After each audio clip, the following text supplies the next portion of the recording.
మరో breaking news చూస్తున్నాం. విజయవాడకు చెందిన సాయికృష్ణ మృతి వ్యవహారంలో ఏపీ ప్రభుత్వం కీలక నిర్ణయం తీసుకుంది.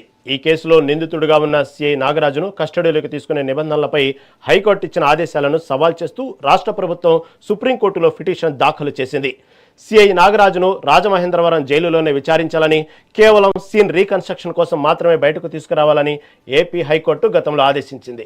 అంతేకాకుండా జైలు నుంచి బయటకు తీసుకెళ్లి మళ్లీ తీసుకొచ్చే వరకు ప్రతి క్షణం ఆడియో వీడియో రికార్డు చేయాలని స్పష్టం చేసింది. అయితే ఈ నిబంధనలు కేసు విచారణ పురోగతిపై తీవ్ర ప్రభావం చూపుతాయని రాష్ట్ర ప్రభుత్వం సుప్రీంకోర్టుకు తెలిపింది. కోర్టు 8 రోజుల కస్టడీకి ఇచ్చినప్పటికీ హైకోర్టు విధించిన ఆంక్షల వల్ల విచారణలో జాప్యం జరిగే అవకాశం ఉందని ప్రభుత్వం తన పిటిషన్లో పేర్కొంది. కాబట్టి హైకోర్టు ఇచ్చిన ఈ ఆదేశాలపై తక్షణమే స్టే ఇవ్వాలని రాష్ట్ర ప్రభుత్వం సర్వోన్నత న్యాయస్థానాన్ని ఆశ్రయించింది.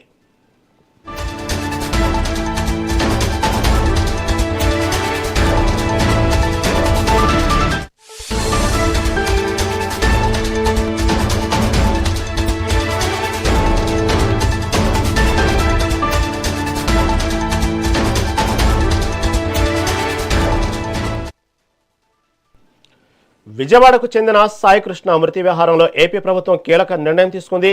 ఈ కేసులో నిందితుడిగా ఉన్న సిఐ నాగరాజును కస్టడీలోకి తీసుకునే నిబంధనలపై హైకోర్టు ఇచ్చిన ఆదేశాలను సవాల్ చేస్తూ రాష్ట్ర ప్రభుత్వం సుప్రీంకోర్టులో పిటిషన్ దాఖలు చేసింది. దీని గురించి మరింత సమాచారం మా ఏపీ ఇన్పుట్ నరేంద్ర అందిస్తారు. నరేంద్ర, చెప్పండి, ఏదైతే సాయికృష్ణ కేసు సంబంధించినటువంటి విషయంలో రోజుకో కొత్త విచారణ, రోజుకో కొత్త మలుపు తిరుగుతూ ఉంది. ఏదైతే ఏపీ హైకోర్టు ఇచ్చినటువంటి సాయికృష్ణ సంబంధించిన విచారణలో తీసుకున్నటువంటి విచారణలో సంబంధించిన కస్టడీలో తీసుకున్న కొన్ని నిబంధనలపై ఇటు రాష్ట్ర ప్రభుత్వం సుప్రీంకోర్టును ఆశ్రయించింది. అసలు ఏం జరిగింది, దీని గురించి తాజా అప్డేట్ ఏంటి?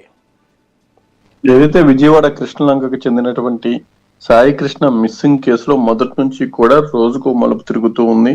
ఒక పక్క మొదట్లో మిస్సింగ్ కేసు ఇచ్చేందుకు నా కేసు నమోదు చేయాలంటూ కూడా వాళ్ళ కుటుంబ సభ్యులు స్టేషన్ చుట్టూ తిరగటం, తర్వాత పోలీసులు కూడా దానికి సరిగ్గా స్పందించకపోవడం, తర్వాత ఆంధ్రప్రదేశ్ ముఖ్యమంత్రి నారా చంద్రబాబు నాయుడు, అదేవిధంగా మాజీ ముఖ్యమంత్రి జగన్మోహన్ రెడ్డి కూడా దీనికి సంబంధించి స్పందించడం, ఒక పక్క దానిపై ఆంధ్రప్రదేశ్ ముఖ్యమంత్రి నారా చంద్రబాబు నాయుడు సిట్ ఏర్పాటు చేసి వాళ్ళ కుటుంబ సభ్యులకు అన్ని విధాలా కూడా న్యాయం చేస్తానంటూ హామీ ఇచ్చిన తర్వాత ఇక సిట్టు వేగంగా అడుగులు ముందుకు వేసిన తర్వాత అప్పుడు సీఏగా పనిచేసినటువంటి నాగరాజుని ఇటు సిట్ అధికారులు అదుపులోకి తీసుకుని విచారించి కోర్టులో ప్రవేశపెడితే అతనికి రిమాండ్ విధించడం జరిగింది. నాగరాజు రిమాండ్కి వెళ్ళిన తర్వాత దీనికి సంబంధించినటువంటి కీలక విషయాలు ఒక్కొక్కటిగా వెలుగులోకి వస్తూ ఉన్నాయి. అతనికి సహకరించిన వాళ్ళ మీద కూడా సిటీ అధికారులు ఫోకస్ పెట్టారు. వీటన్నిటికి సంబంధించి కూడా కొంతమందిని ఇప్పటికీ అరెస్ట్ చేసి రిమాండ్ కి పంపించడం జరిగింది.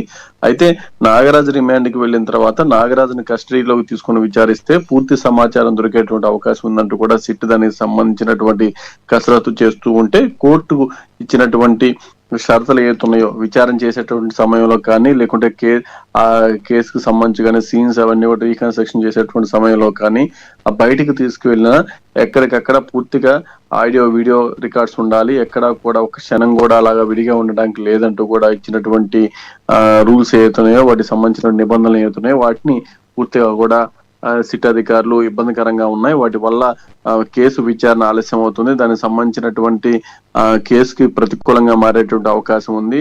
ఎక్కడైతే ఈ క్రైమ్ యాక్టివిటీ అంతా కూడా జరిగిందో అసలు ఏం జరిగిందనే దాని మీద నాగరాజు నోరు విప్పాలి. నాగరాజు ఇప్పుడు లొకేషన్ కు వచ్చి ఎక్కడెక్కడ ఏం జరిగిందో వివరిస్తే దానికి తగిన విధంగా వీళ్ళు పూర్తిగా కూడా డేటా అంతా కూడా కలెక్ట్ చేసుకునేందుకు ఆలోచన చేస్తూ ఉన్నారు. కానీ ఇచ్చినటువంటి హైకోర్టు ఇచ్చినటువంటి తీర్పు దానికి సంబంధించినటువంటి జడ్జిమెంట్ లో కూడా చాలా స్పష్టంగా ఆ నిబంధనలన్నీ కూడా పొందుపరచడం జరిగింది. వాటి వల్ల పూర్తిగా ఈ కేసుకు ముందుకు వెళ్ళలేకపోతున్నాం అంటూ కూడా సిట్ అధికారులు మొదటి నుంచి ఆలోచిస్తూ ఉన్నారు. దానికి తగిన విధంగానే ఇక్కడ హైకోర్టు నుంచి వాళ్ళు సుప్రీంకోర్టును ఆశ్రయించారు. రాష్ట్ర ప్రభుత్వం కూడా సుప్రీంకోర్టులో ఈ ఆంక్షల వల్ల కేసు విచారణ ఆలస్యం అవుతుందంటూ కూడా వాటి మీద స్టే ఇవ్వాలంటూ సుప్రీంకోర్టుని విజ్ఞప్తి చేశారు. దానికి సంబంధించి పూర్తి స్థాయిలో కూడా ఇది ఈ కస్టడీకి తీసుకునే దానికి సంబంధించి ఉన్నటువంటి రూల్స్ ఏతున్నాయో వాటిని సడలించకపోతే, వాటి మీద స్టే రాకపోతే నాగరాజుని కస్టడీకి తీసుకున్నా సరే ఎలాంటి ఉపయోగం ఉండదు అనేది ఇటు సిట్ అధికారులు చెప్తున్నటువంటి మాట. దానికి తగిన విధంగానే రాష్ట్ర ప్రభుత్వం కూడా పూర్తి స్థాయిలో కసరత్తు చేస్తూ ఉంది.